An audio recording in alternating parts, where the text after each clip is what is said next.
So yun mga boss, welcome back. Nandito na naman nga pala si Okik TV para turuan kayo kung paano maglinis ng carb ng TMX 155. So pan TMX yan mga boss. Tapos yung motor ko para siyang XRM. Yan, lumaya. Service lang natin yan. So kailangan mo muna itong tanggalin.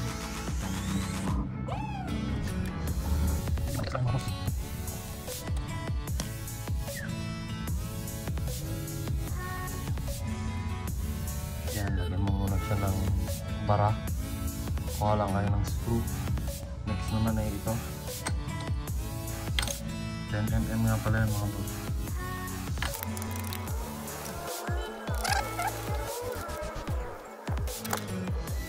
Kung makikita nyo yung carb natin, sobrang dumi na. Kaya medyo normal yan na siya pag nananakbo. So tanggalin mo lang itong taas.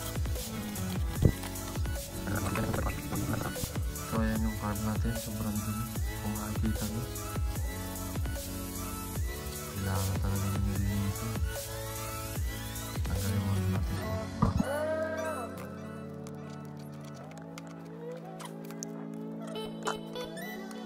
So sunod, tanggalin natin itong ilalim.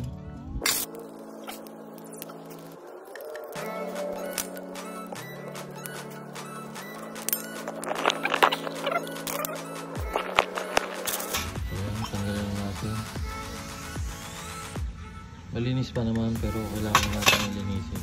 Tagal na yung mga boss. Palya tayo dyan, pap. Next ito. Tumot.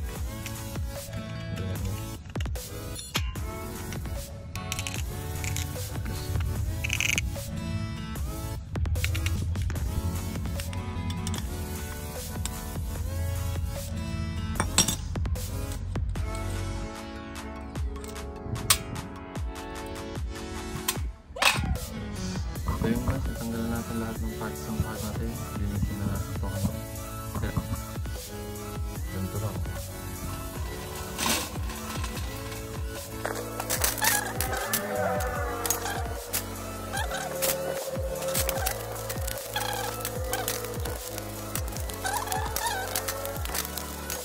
So yun, tapos na natin linisin yung carb natin.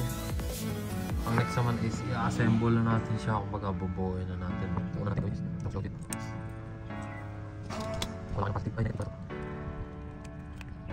Hindi pa mga putis mga paps kasi wala kang plastic. Next naman negative. Okay, kita mo ako yung sila yan. Next load natin mga paps. Yan, kita nyo yung sabitan.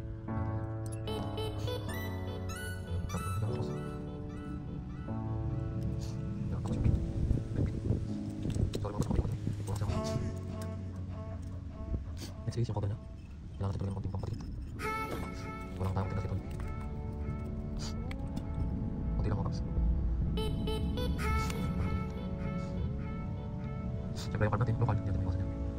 Okay lang, parang secured. Kailangan natin balik.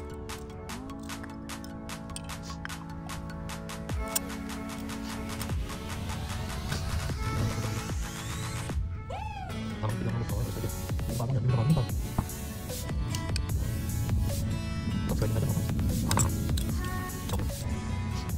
So yun, bago natin ibalik, maglalagay lang tayo dito ng konting pampakati.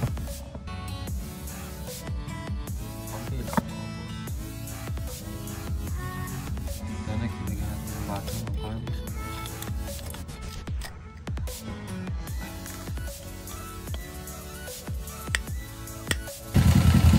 So yung guys, okay na ang ating carb ng 155 sa XRM.